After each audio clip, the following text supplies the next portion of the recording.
I'm going to ask our next panelist to come on stage. So it has arrived the time when we talk about resiliency, only resiliency, which is an important topic for Puerto Rico, especially after September 2017.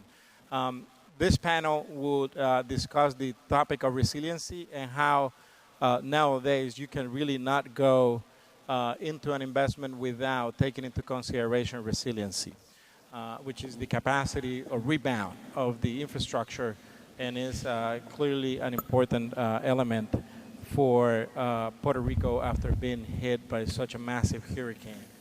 The panel is going to be led by a good friend Ricardo Alvárez here, who is the president of Alvárez and Villalón, a local architectural firm, and very well experienced in all the architecture and all the topics about Puerto Rico. So I don't think I have to say more, Ricardo, so I just turn it to you and the rest of the panelists. Thank you. Well, thank you. We were talking behind before we began this presentation, and I believe that that we have a great panel today for you guys, and there's a lot for us to learn from this process. I wanted to thank you all three for coming all the way here to Puerto Rico. I know some of you have been here before. Hopefully, you'll keep coming back, which is what we all want, right?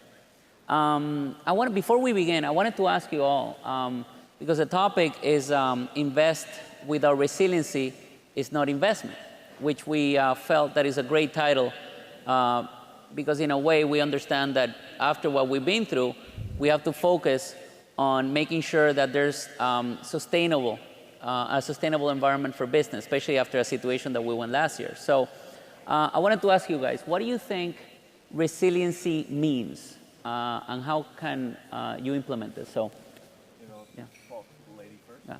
Oh, well, thank you. Thank you to everyone here and for the government having us. I work for the British government in Miami. We cover Florida, the U.S. Virgin Islands, and Puerto Rico.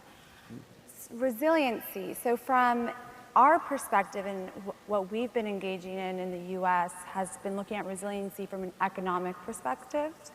How quickly an economy and a community can respond to when a catastrophe hits, how they can financially respond. So whether it be in the insurance capacity, in the financing capacity, we have been engaging with the U.S. on looking at it from an economic perspective. But also it falls into the community resiliency as well, how quickly a community can come back after a disaster. I think resiliency has a lot of room still to be proven. It's somewhat of a buzzword. Right. And when I think about what is resiliency, I think we have to focus on really creating the business case, on making it successful, that you always have to hold yourself to a different standard. So what is good business? It's not only about avoiding future damages, but it's also looking at, similar to what you just said, the time to recover. I had the opportunity to work for the City of New York hospitals, and they were willing to walk away from hundreds of millions of dollars in order to get their doors back open for business. So what we had to do is really work with them to understand that they can really have it all, that you can get back on the ground in an efficient manner and still in a more resilient manner. Jamie? Well, as both of my colleagues are saying, resiliency can have a lot of different meanings, and it does have to do with the adaptive capacity of an entity, city, a state, a territory, an island. I guess my perspective, having done a lot of the work after Sandy and a number of the other disasters that have been presidentially declared in the United States in the last 5 years, is to think about resiliency in the context of disaster recovery and the investment that is going to occur. In Puerto Rico, what I've heard today is we're in the zone of something like $50 to $60 billion of likely investment, primarily from FEMA and from HUD. And when you think about resiliency in that context, it's a question of how you take that one-time investment of largely flexible federal dollars and leverage it to enable you to address multiple long-term risks. So I think that the hurricanes clearly here, like the hurricane in New York in 2012, clearly indicated to people the extent of what the climate-related risk is for the island. And so when you have increasing risk related to the climate and you have one-time federal dollars, then resiliency is the question of how you best use those dollars to address those risks. And I think that's a great conversation for us I to actually have have something to add on to that. I also say resiliency has to be a way of thinking, because if you honestly, one of the concerns we have when we walk into the private sector is, what's it going to cost me? And so now there's enough models out there of resiliency being applied that if you really integrate it in as part of your original thinking and planning, the first time cost may be measurable, but the return on investment for that over the life cycle of that investment is where you really get the return. Well, that's where the challenge is in a way, because from the private sector perspective, if you start seeing the importance of resiliency as investment and the fact that there's hopefully continuity, so it does make sense. But when you talk to government, you know, and the fact that in some cases government, there's change in government every 4 years and so forth, what are the policies that you can look into to really create the environment that would make it sustainable instead of like, you know, back and forth. So, and I think you and I were talking before that globally, I mean, I'm sure you've seen everywhere how policy has helped shape the focus on resiliency. What can you say about the types of policy that need to be looked at in order to be successful? So it's definitely within government, there needs to be a common narrative around resiliency. From the UK perspective, since 2008, we've been committed to a low carbon economy. Recently, in the autumn of last year, the government released a clean growth strategy. And within that clean growth strategy, we established a green finance task force. And this task force was set up to recommend to our government how we can be looking at resilient investment and how we can streamline that across different projects that we're involved in. So within this task force, there was an insurance stream set up, there was a capital markets stream set up, and in March, they announced the 30 recommendations that they put forth to the government, and the British government will respond in September with what recommendations they want to take forth. Within those recommendations, they put forward setting up a Center for Resiliency. For the government to actually put in, instead of our government looking at resiliency in a siloed capacity, for an organization to be set up within our government to make sure that all projects that we're focusing on are looking at the longer term horizon. So that currently is underway. Now, it takes a lot of internal communication, a lot of coordination within government to be able to get people to be thinking in a longer term manner. But as the panel says, investing without resiliency is not investment. When you're looking at 10, 15 years down the road, are you being resilient in those projects that you're putting forth? So the British government will be responding, will be setting up this center. Right now, in the US market, we've been very active. So in the US, I've been leading on our resiliency portfolio. We've gone to San Francisco, to Houston, Texas, to Vancouver, to look at how cities are financing for climate change. We've partnered with Willis Towers Watson, which is in the room, with Arab and Mott McDonald, and then I've brought over government officials to the US to have those discussions as well. So, it's going back to your question, it takes a lot of coordination and to establish a common narrative within government to be wanting to focus on resiliency. And I think there's great and tremendous opportunity here in Puerto Rico now to be thinking in that manner. Well, you've seen it in your experience working in Sandy? What do you think was done correctly, and what things do you think could have be done a little better in the policy issue? Yeah, I was sort of very helpful policy structuring to help think and analyze that Ainsley's talking about And then I would sort of bring it back to how are you going to use this massive amount of one-time federal dollars to be able to leverage a lot out of it. And I think also I'm conscious that this is a P3 conference, so folks here are looking to better understand how to underwrite risk, how to produce a better return, in some cases based on leveraging dollars that don't belong to them, and then also to access markets. So if you look at those three things, those are basically three of the innovations that have happened in deploying disaster recovery dollars in the States over the last few years. The first thing is doing a comprehensive risk assessment at the scale of the broadest geography that you can come up with. And I'm not actually sure if that's part of the Puerto Rico government's first action plan, but I was part of an effort in New York after Sandy. We gathered 50 professionals from the public and private sectors working in Mayor Bloomberg's office, and we said, rather than focus on that storm that we had, let's project forward and understand what all of our future risk is. And that actually led us to create the New York City Panel on Climate Change, which makes projections every few years of what the climate risk is expected to be. And everybody who's investing in the New York region can look at those projections and understand what the risk is that they need to underwrite to. The second is leveraging federal dollars in creative ways. So I've heard a lot today about loan guarantees. I've heard a lot about revolving loan funds. That's some of the innovation that we've gotten out of, particularly out of the CDBG DR dollars that are deployed by HUD, for which Puerto Rico will get $20 billion.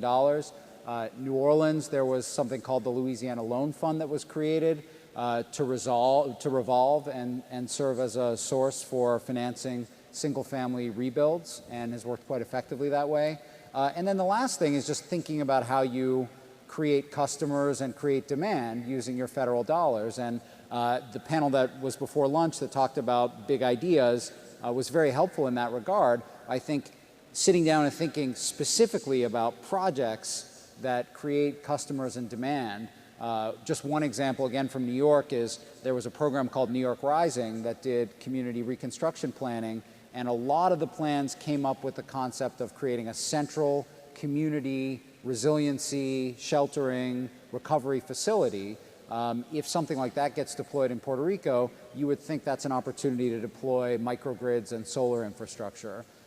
So, you know, those three things, assessing risk comprehensively, leveraging federal dollars, and then creating customers and demand are, I think, the big lessons learned from the last few years of using federal dollars. It's basically about risk. You know, if you look at it in a business sense, you know, having a good resilient policy, not only government, but also private sector, it's just about minimizing risk. So, I actually want to go back and kind of speak to what Jamie was talking about. If I'm in the crowd and I'm hearing there's tens of billions of dollars coming into a place that I'm looking at investing, the first question I want to get, how do I get a piece? Why do I care? How do I get a piece of that? What's in it for me? What's in it for the community? So part of the game is understanding how that federal funding works, that there's tiers of funding, and that many of those dollars, when we start talking about policy, we want to start understanding where are those dollars going and how are those decisions being made. One of the key criteria in how those decisions are being made is where do you get the biggest bang for your buck. So the most basic way of understanding where you get the biggest bang for the buck is risk, flood risk, future damages avoided. But what came out of Superstorm Sandy and has set a new standard for the HUD funding, for the FEMA funding, is looking at that triple bottom line. So you're starting to look at social benefits, environmental benefits, and you're looking to really take advantage of that. You can't do business as usual. You have to look at it more holistically. You have to partner.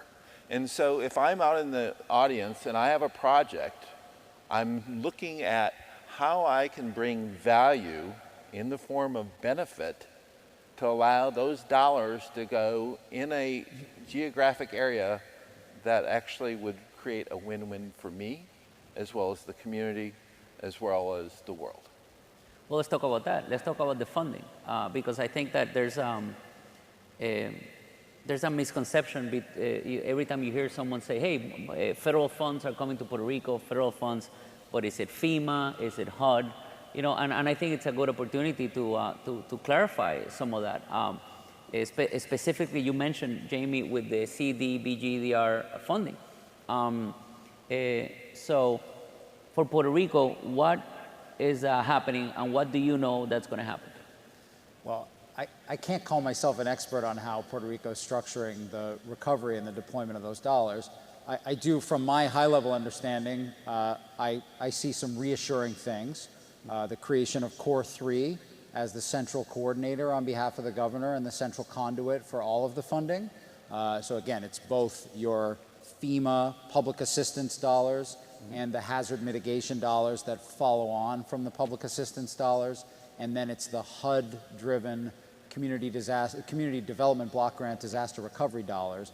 So you've got Core 3 in place. I must say I know a little less about how the PA dollars are getting deployed, but the designation of Vivienda as the recipient, the housing agency as the recipient for the CDBG-DR dollars, and the building of capacity within Vivienda to deploy those dollars, and then the action planning work that's taken place now. I think it was a few days ago, the publication of the first $1.5 billion worth of action plan, and then what will follow, I guess, is another $18 billion. You know, these are the building blocks, and I think the government has moved to, they've gotten good advice, and they've moved to centralize and create the right structures to be able to reassure people that the dollars will be spent effectively. One of the challenges for no matter how stable the government, no matter how effectively it's structured, the deployment of these dollars is to, you know, as John's saying, get beyond the recognition that you have to rebuild housing because people are desperately in need for housing, and figure out a way to rebuild housing and communities in a more resilient way.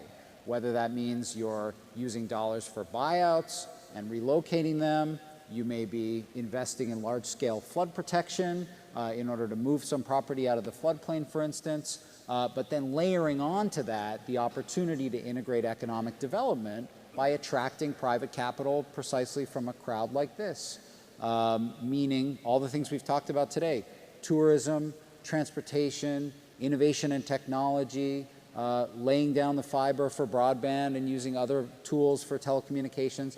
All of that stuff can get integrated into the deployment of these federal dollars, and I think the government has so far made the right moves to get in that direction. What they need to do is figure out ways to continue to innovate and incorporate those innovations into projects. So Ainsley, what do you think are the biggest challenges for, let's say, we're talking about the fact that if British citizens want to come in and do business in Puerto Rico, yes, there's money that's going to start coming in. Yes, there's the at least the hope that things are starting to get better. But there's, of course, the challenge. Because when we talk about the relationship between obviously the U.S. and Puerto Rico, it's just a playing away. But what are the challenges you've seen with some of the companies that you know are looking to invest and look at Puerto Rico as an option for investment?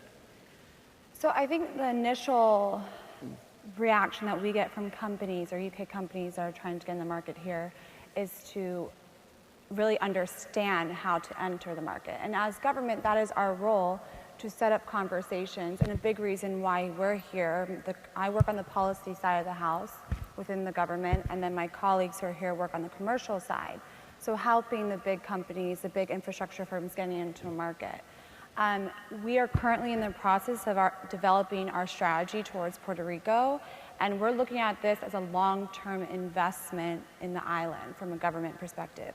We want to become the government's advisor, a trusted advisor, to help them learn from the challenges that we've faced in the UK. Right. And then also to bring companies that there is opportunity to bid on a project here in Puerto Rico. So it's very much so from our standpoint as government, we are trying to facilitate those interactions with the relevant government departments and the relevant entities within Puerto Rico. It's an ongoing process. We're not just here for 3 months, 4 months. We want to be here and be there next to Puerto Rico for the next 2, 3, 4, 5 years. So over the course of the next 2 years, we're setting up a strategy, starting out with small kind of webinars, bringing our companies over. Then we plan to bring government officials over to the UK to look at different resiliency projects that we've set up in the UK. So one of them is the Thames Barrier, which actually John had worked on. He's on the advisory board for the City of London, London 2100 project. So simply sharing best practice. And we've done that. I've led a green finance and P3 delegation from the US over to the UK. Within the UK, we have the Infrastructure Projects Authority, which looks at P3. So we very much so would like to come into Puerto Rico and be a partner in this process, both from the policy and the commercial side. But a little bit about London 2100. The City of London has a longer-term resiliency policy that they're putting in place. Obviously, you have the government, and then we have the different cities across the UK. But I don't know, John, if you want to talk a little bit about that. The 2100 is year 2100. They're looking beyond this react mode associated with disasters that we happen to be in right now. And they're saying, what is the value of looking out year 2100? What does that look like? And it's always about defining pathways, and there are decision pathways, such that if you begin with the end in mind, the most basic concept of all. If you know where you're going, you can make those decisions on those limited dollars that allows you, again, to always move that little peg forward. And it's really basic, but it begins with good planning, with good understanding of what is the vision, what are your values, and holding yourself accountable to that, not as an individual, but as a community, which includes all of us. Which actually, you were mentioning the funding. A big chunk of the first group of funding that's coming out with the action plan is focused on planning, right. You mentioned, which is, and sometimes what happens is that after a situation that we went through here, and you work with FEMA for many years, so you want to quickly fix the problem instead of stopping for a minute and understanding the implications of, seeing things holistically. And that is the challenge we have to deal with, because after the hurricane, of course, there's no electricity for a little while. So you have to fix it, but at the same time, you have to plan. And I think that in a way, it's sometimes even federal agencies come from different points of attack. In the case of FEMA, FEMA normally comes in because they are here in case of an emergency. But at the same time, HUD has come in also to focus and spend energy and money on planning for a future. Why? Because it's good investment. If you do things correctly, you're going to minimize the investment you're going to do next year or the other year when a situation, any situation like this may happen again. So I want to go back to policy for a minute, because I think that one of the things that we've seen is that going back to the FEMA, HUD, and different federal agencies and local, sometimes they work in separate silos.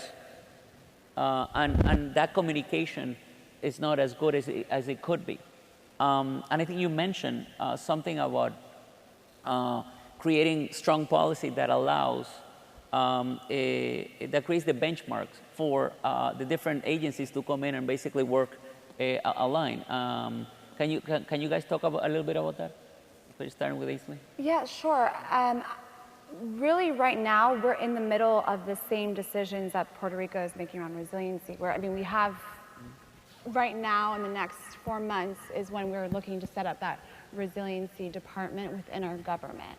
So it has taken a lot of time and effort, and it's not an easy feat to accomplish. And I work with our international development arm, because any challenges that we find in resiliency in the developed economies can be applied in the developing world as well. So I've worked with the World Bank, I've worked with different entities, and it's really how, continuing to push your message on resiliency.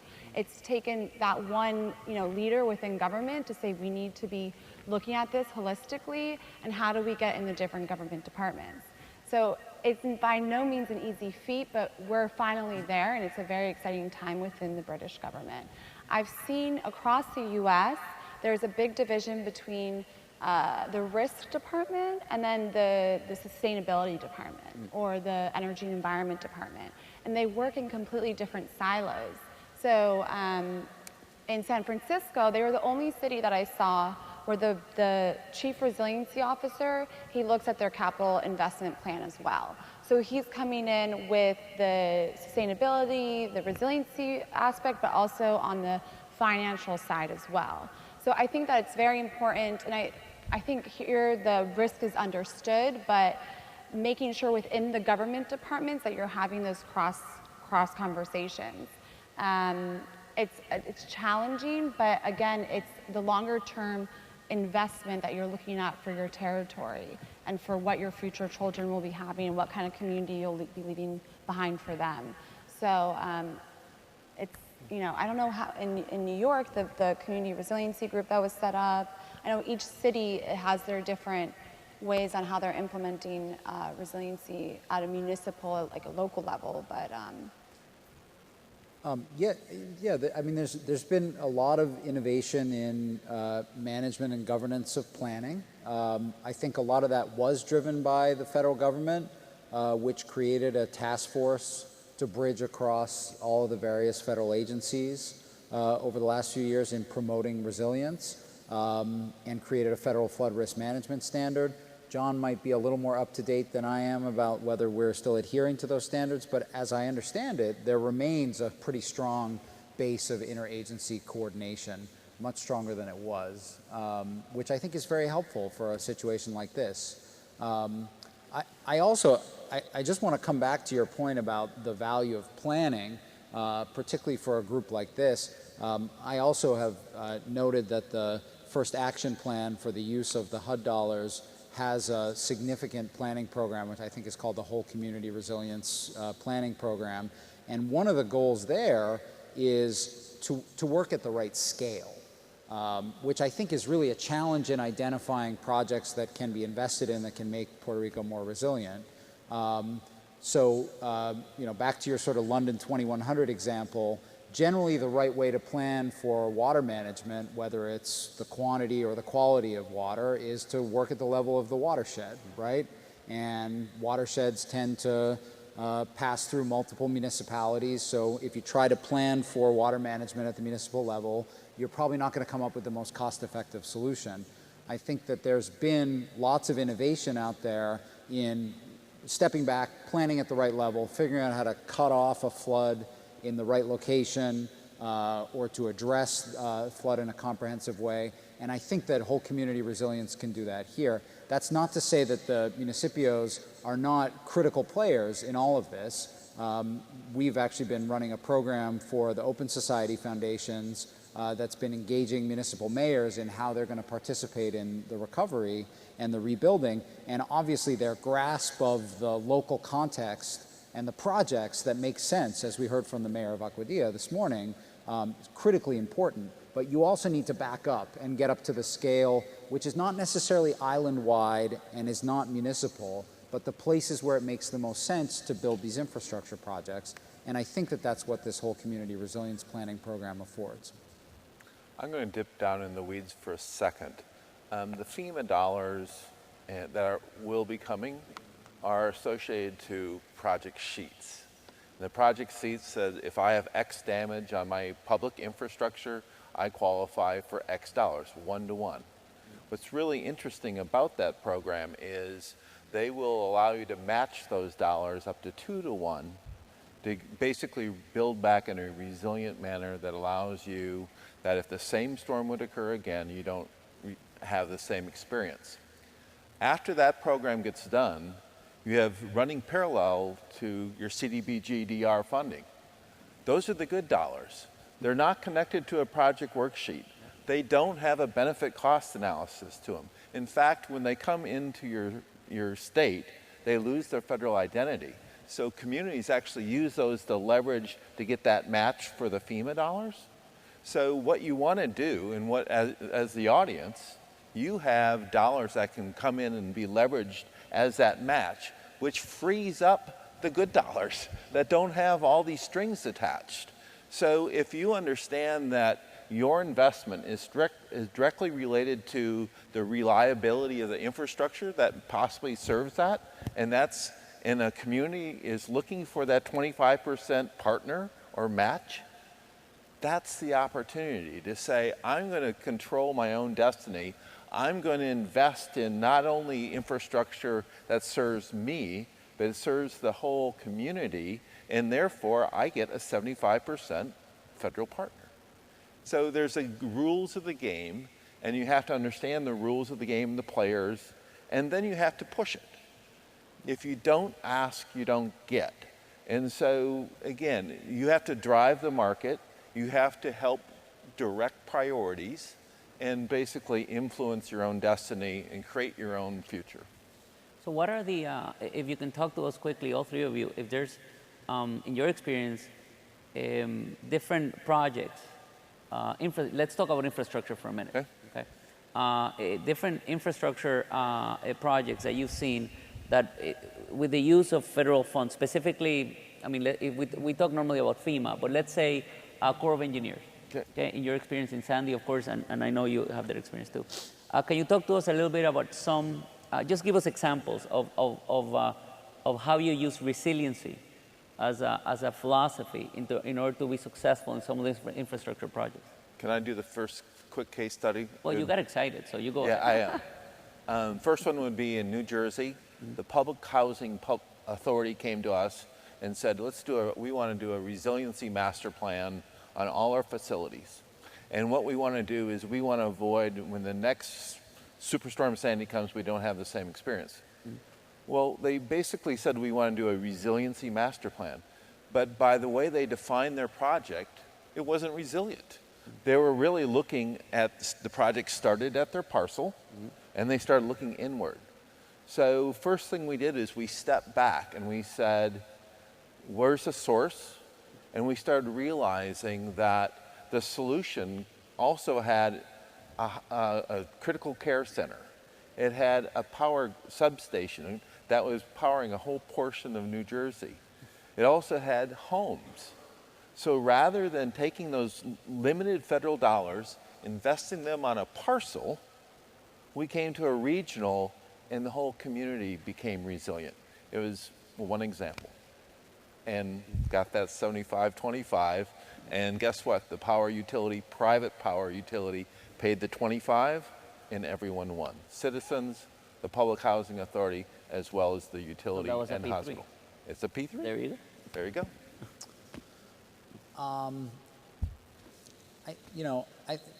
Maybe the most interesting one in New York is worth talking about, which is the effort to protect Lower Manhattan from the 100-year flood.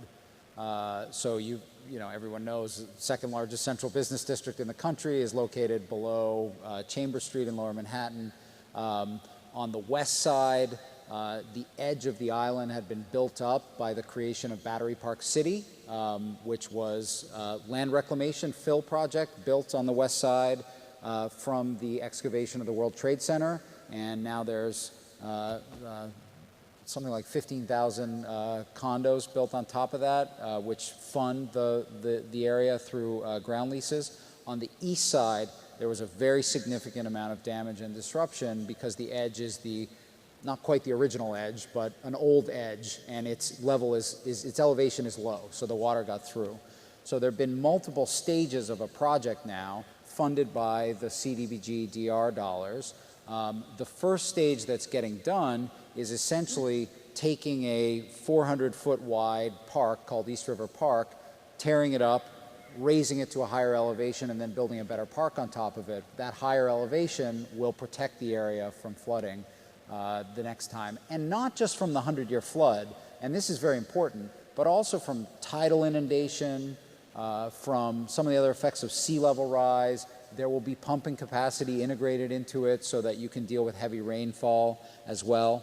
Now, to the south of that area, there's a significant shortfall, and there isn't enough room to build that kind of protection because there isn't a park sitting there. You just have basically an edge. And so the real question now is, are we going to get something like a 12 or 15-foot wall on the eastern edge of Lower Manhattan, or are we going to do something different? And one of the ideas on the table has been to, like Battery Park City, to go outboard, create a land reclamation project. It could be a place where development gets built and therefore could self-finance. It's a very attractive real estate development opportunity. And the city is thinking carefully about what it should do there. But I think that if you look at the segments of that project, that's a resiliency project because it addresses multiple risks, tries to create multiple benefits, and then tries to leverage a core of federal financing or federal funding into creating a much bigger project. So I don't want to put you guys on the spot because some of you are not as familiar as what's happening in Puerto Rico yet, but from what you've heard, because we did have a chance to speak a little bit, what things, this is a double question. Number one, what things have you seen already that are happening in the island that may align in a positive way with the things that we're talking about today? And what would you recommend also when it comes to focusing on, especially infrastructure and resiliency moving forward? I'm going to start with Jamie. Sure. I mean, there's policy and process stuff.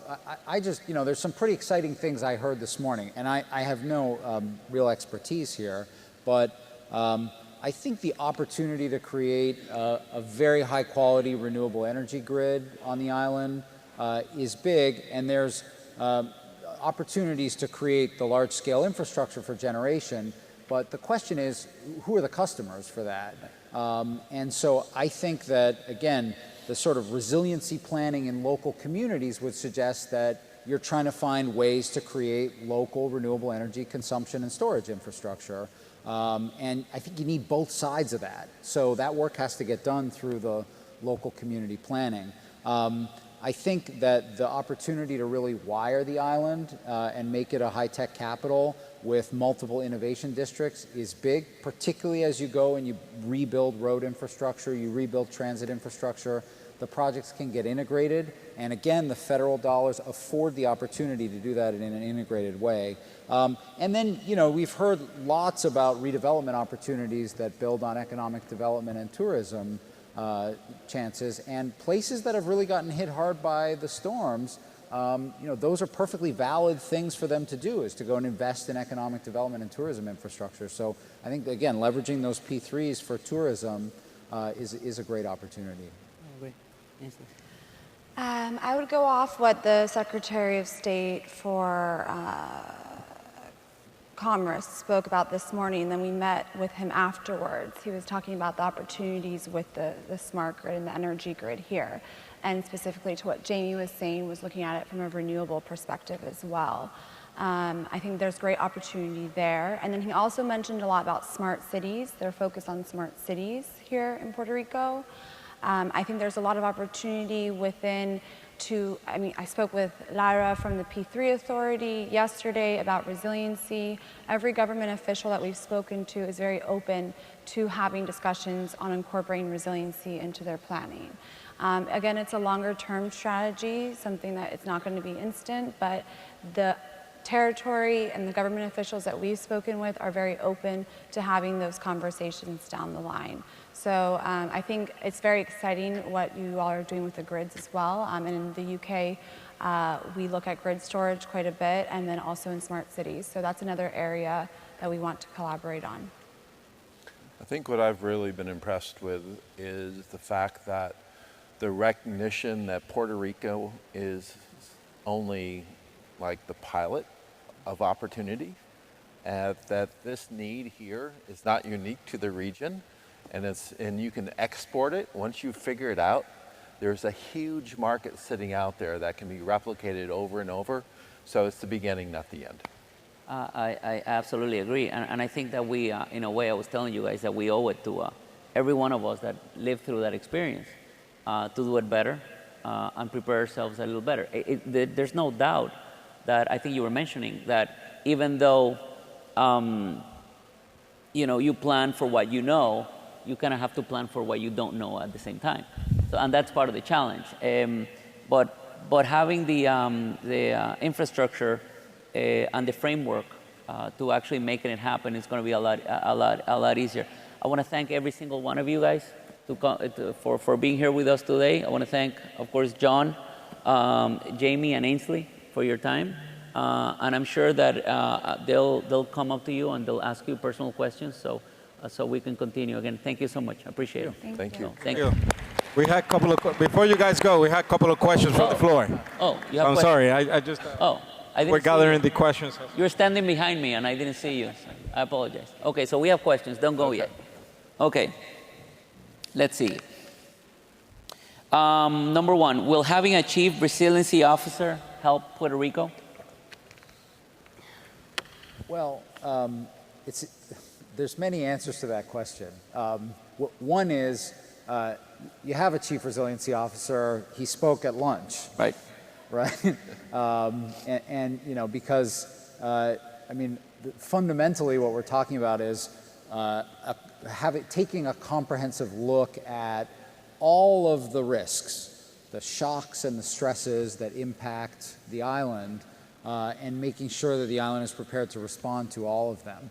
And I think that's the governor's job, and he's created structures, as we've described already, that are preparing to respond to that. Having said that, I mean, the value of a focused chief resiliency officer who's focused on assessing specific risks is very substantial.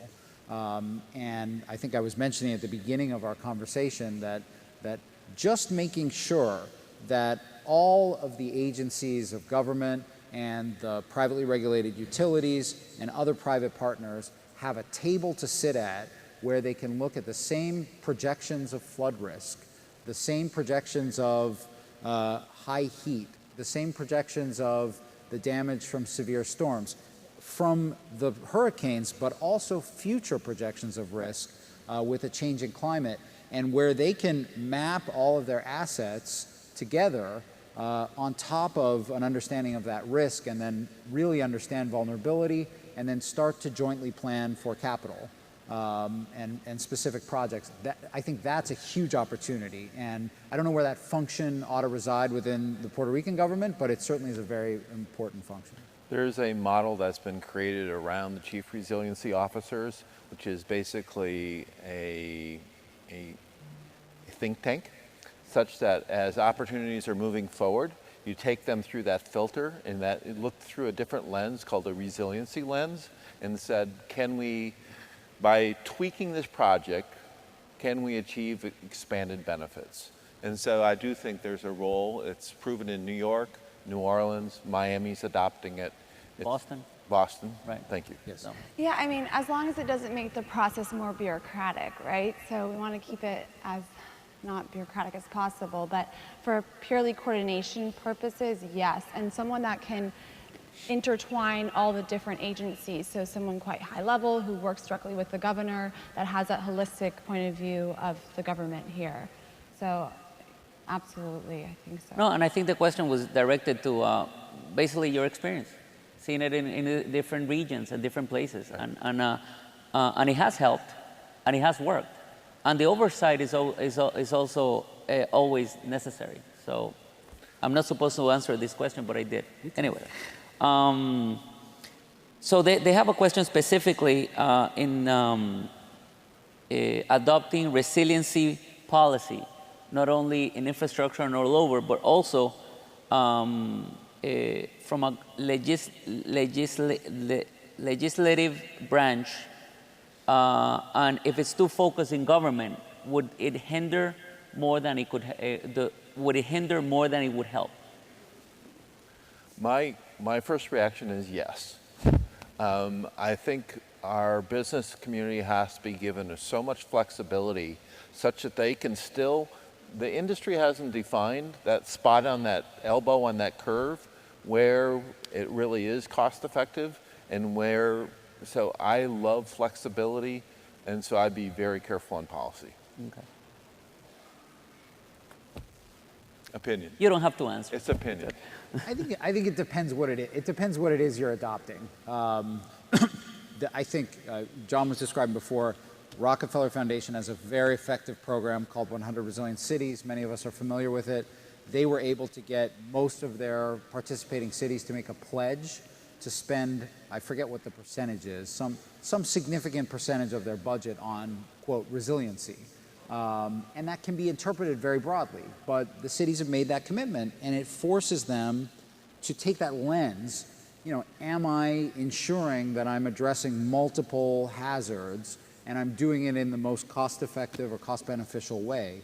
And I think that policy can be very effective in getting you focused on the right projects. At least as a framework. I mean, it can be a hindrance, but it also is an enabler. There's opportunity in a resiliency officer, someone just focused on that.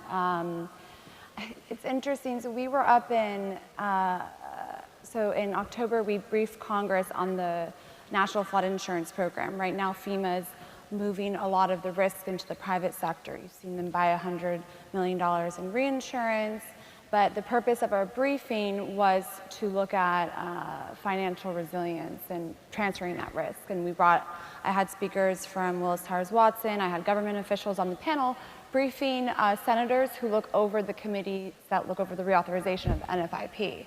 So in many instances, you're always going to have legislators involved. So I think that if you can, again, establish a narrative around resiliency from the get-go, that's an easier transition than waiting till the government has the idea. So always better at the beginning than at the end, I would say.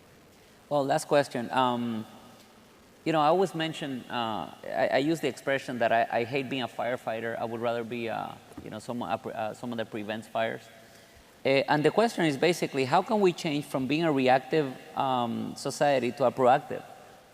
In resiliency, that's a big question, but it is true. I mean, in a way, sadly, without the situation we went through, we would not have maybe come up with a resiliency, director, or a chief resiliency officer. So what have you seen, or again, I'm going to read it again. How can we change from a reactive society to a proactive resiliency? That's what he says.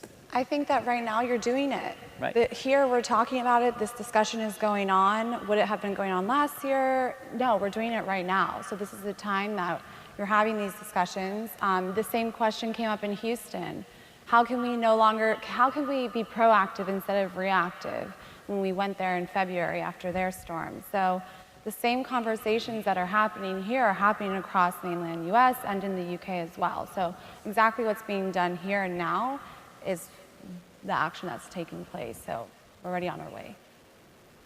Yeah, and I think it's what we've been talking about. It's using these federal dollars, right? I mean, we're likely to have Congress appropriate $150 billion. It could be $200 billion for the three major storms in 2017. I forget the number now, but it will amount to a few $100 billion in disaster recovery appropriations since the beginning of the century. And it's indeed not sustainable. But it's the way that we fund resiliency. The key is, what we've been talking about, is using those dollars to unlock other dollars, to change the way that infrastructure, investors, public agencies, private investors, the way that they're approaching these projects so that they're integrating multiple risk considerations. That has to be the change that gets made. And if that's what happens as a result of spending this federal money, then it's very strong leverage in the long term. And my answer would be to transfer the champions of resilience from the stage to you guys. Right. Because you are the money. The money we're spending up here is your money. So it's really transferring it, having you buy into that concept around the business case, that this does represent good business. You're the solution. I agree. I just want to finish with one quick thing. And I think I mentioned it to you guys. And if you take the recommendations by FEMA from 1999 after Hurricane Georges, and you change the name from Georges to Maria, they're the same recommendations. Yeah. But the difference that we found after this terrible hurricane is that people are very much aware that they have to do something. I'm not talking about government. I'm not talking about private sector. I'm talking about communities, which is the biggest challenge, because when you're telling people that they need to actually leave a lot of stuff behind, it's an emotional decision. So the fact that we've seen community after community wanting to learn more and be proactive, I think it says a lot of what we have endured in the last 8 months. So again, listen, guys, I appreciate it. For a second time, I'm saying thank you again, and thank you for listening. So thank you to all the panelists. Thank you, Ricardo, John, Ainsley, and Jamie. Thank you for being here and making time for this panel. Thank you.